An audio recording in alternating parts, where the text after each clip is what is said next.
Hi everybody, Eric Foxman, Balanced Personal Training. I was recently asked to make some videos about home exercises that you can do without any gym equipment. So today I want to start off with 10 of my favorite exercises for lower body. So without further ado, let's get started. Number one is one of my favorite exercises, and it's a standing front leg raise. It's great for developing your quads and your hips, and you can do this standing, you can do it seated, you can do it lying on your back. And one of the great things about it is it allows you to strengthen the quad muscles around the knee without having to work the knee. So often, we're doing extensions and your knees might be a little bit sore. So by doing a front leg raise, okay, you are lifting, here, let's do this way too. You're lifting with your quad and your hip, and you're working muscles around the knee without having to extend the knee. So doing a front leg raise is my first exercise. And again, you could do this seated on a chair and just lifting a leg straight up, or you could do it lying on the mat, on the floor, face up, and lifting your leg straight up and down. So exercise number one is a front leg raise. Second one is a side leg raise. It's an abductor movement. So you stand like this, and if you need to hold on to something for balance, that's totally okay. It's not like you get extra credit for doing it without holding on. An advantage of doing this exercise standing versus maybe seated or lying on the ground is you are developing balance from your ears, and your planted leg is getting stronger because it's kind of in this soft kneed hold. So the quads, hips, glutes, hamstrings, calves of my planted leg are getting a lot of work as well. So we're lifting a straight leg, trying to keep the toe up and the leg rotated, and you lower and up and lower. And what you notice that I'm not doing, I'm not trying to get it up super high. One, I can't, but I don't want to hitch it up and get obliques and low back.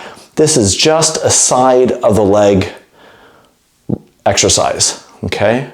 Just like that. And then if I was to do it from this side,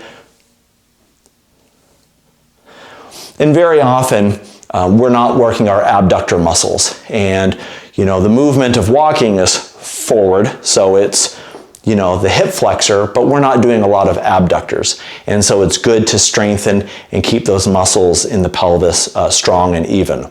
So exercise number two is a standing side leg raise. Number three is what I call an adductor exercise or a soccer kick. And so you're gonna stand on one foot, put one leg out in front of you just a little bit, and without rotating at the hips or the shoulders, you're just going to bring your leg across the body. Just a nice small motion. Again, you can do this lying down if you want to. You've seen it where people lie down and one leg crosses over and the bottom leg lifts up. But we can do it again with the other leg too, and then just going across. And this is going to be a great exercise for strengthening the muscles of your inner thigh, your groin muscles. So often, you think about what gets tight, and the hips get real tight. And sometimes it's because of this uneven balance. You have certain muscles that are weak, some that are tight, some that are strong. And so by doing these movements, you're going to be strengthening them more evenly. And then the fourth one is a standing hip extension or a rear leg raise. So I'm gonna kind of step to the side. I put one leg bent, one leg straight, and I'm gonna lift behind me. So my planted leg, the knee is bent, it's soft. Oops, gotta hold on. So it's not always a bad thing to have something to hold on to for balance.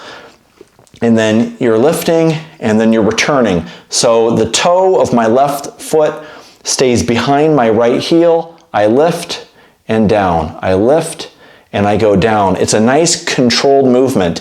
Again, what I'm not doing is whipping it up, and I'm trying not to extend my low back and pinch my low back. That's not really the goal. You're getting a lot of hamstrings and glutes and low back, and all four of these exercises so far that I've shown you use a lot of core muscles as well. So front leg raise, side leg raise, inside leg raise or adductor, and then a hip extension. All right, on to number 5. So number 5 is kind of a combination of all those leg raises, but we're going to now hold them. So we're going to make this into an isometric exercise, which is super important. Not everything is about moving. Sometimes you need to have strength where you can sustain for a period of time. So the first one, remember we did a front leg raise, but now we are just going to hold. And you can decide, do you want to hold it for 5 seconds? Do you want to hold it for 10? You know, if you start shaking, you might want to put it down and then switch to the other side and holding and breathe. And this is working a lot of abs, my low back, quads and hips on this side, and definitely pretty much every muscle on my planted leg is being used. Okay, so that's balance to the front. And then what we can do, what direction am I headed? If we go out to the side, and again, planted leg is bent, and that's just center of gravity and taking the pressure out of your back and putting it onto your legs and your butt and just holding. And you decide how long you're going to hold this for. And just out to the side and holding. And maybe you stop when you start feeling it get warm or that kind of burn. Okay, and you can do these exercises again, lying on the floor, no problem. Again, you can do an inner thigh hold. And then the last one, we can do a standing hip extension. Planted leg is bent. I always say knee soft.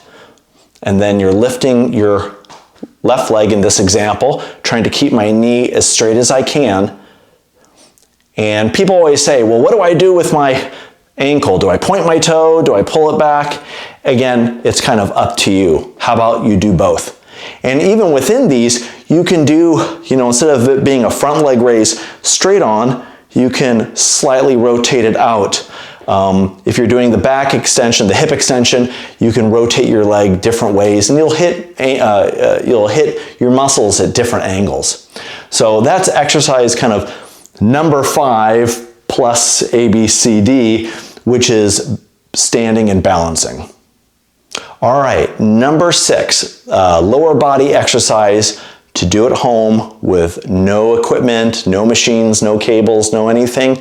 And number 6 is a standing heel raise or calf raise. You can do this again while you're seated. You can do this just standing on the floor, or you can use a step stool or a stair, whatever you want. So let me demonstrate. I'm going to use a step stool. I'm going to use the wall for a little balance. I let my heels drop a little bit, and then I lift my heels up by pushing off of my big toe, letting it stretch, and back up again, okay? And you can take different angles. You can let your toes go out. You can let your toes go in. Okay, so that is a standing heel raise. All right, on to number 7. Number 7 is a body weight squat. You can do this sitting into a chair. You can do this with nothing around you. I suggest using some type of a chair just in case, and I like to make it a little bit more difficult, which is you don't really get to put your full body weight onto the chair or the seat, and once you feel your hamstrings and your butt touch the seat, that's when you have to stand up. So it'll be something like this. Here, I'll go on this side. Just straight up and down, you're going to lower your body, and once my butt touches, I stand up. Butt touches and stand up. I don't need to have my eyes up. I don't need to really focus on anything but just sitting and standing. Okay, if I'm going to do this towards the camera, the same thing. You could put your arms, in different positions. Some people do this. I guess it makes it look fancy. And you're seated, standing, and trying to keep your feet flat. And inhale, exhale. Okay, you can put your hands this way if you want. Inhale or exhale. If you want to, and you want to have a carton of orange juice and to add resistance, that's a great idea too. So that is squats. All right, we're on to number 8. And number 8 is kind of a different exercise. You usually don't see any machines that show this, but it is absolutely important if you're trying to develop strength in your lower leg. Often people are thinking so much about, their calf muscle, the gastrocnemius and the soleus, but they're forgetting about the muscles in the front by your shin, and that's called your anterior tibialis. Sometimes when people haven't been walking for a while and they start going out for walks or they start running, they get shin splints. So this would be a really good way to help with shin splints or to avoid it, or just general leg strength. So let me show you. Here we go. Toes go up and down. And it's kind of a subtle movement. I have relatively tight shins, so this is actually a lot of work for me. So up, down. You could do this seated. You could do this lying on your back where you're just pulling one foot towards you, but up and down. And if you want to make it less boring, just go on the heels and just take a minute and kind of walk around, and you'll feel silly. But you remember, you're in the privacy of your own home and walking around, and you will feel your tibialis muscles start to get warm. So that is an anterior tibialis exercise. The next exercise is a wall sit and hold. Follow me over here, and we're going to go and put your feet about a foot away from the wall, and then we're going to slide down. Ta-da! There I am. And you are going to sit and hold, and you could do this. Hands can go wherever you like. Keep your weight flat, and you're going to hold this for maybe 10 seconds, 20 seconds, 30. You'll start feeling a real burn in the quads. So this is called a wall sit. This next exercise, I think everyone does on a daily basis, but we don't always think about it. It's walking up and down stairs. It's not hopping up and downstairs with 1 foot at a time or trying to take 3 steps in a single bound. It's just walking up and down stairs, trying to get your footfalls, nice and soft so you're not slamming, and just going down and coming back up. Turn around and come back down again. So there you have it. 10 exercises that you can do at home with no gym equipment for your lower body. Try them out. Let me know what you think.